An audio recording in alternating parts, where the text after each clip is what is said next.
The digital revolution is moving forward in agriculture. Tools such as yield monitors and digital mapping are generating vast quantities of data and are helping increase productivity.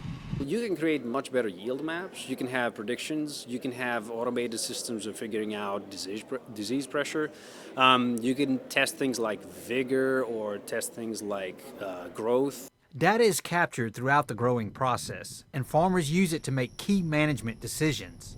We capture seeding rates, varieties, tillage passes, elevation, yield maps, fertilizer maps. We use digital ag to try to micromanage a field as best as possible. Yield monitors have been in use for a while, but new analyzing techniques are allowing management decisions to be made more quickly.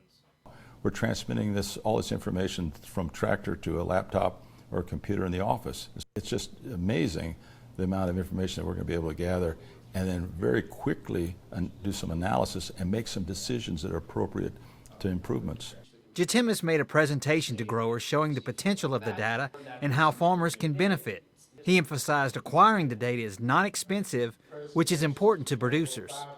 The prices right now are rather cheap on the analysis, but I do want to stress out that the price of collecting that data is already there. When you buy a new combine, you buy the sensors as well. You don't have to spend anything extra.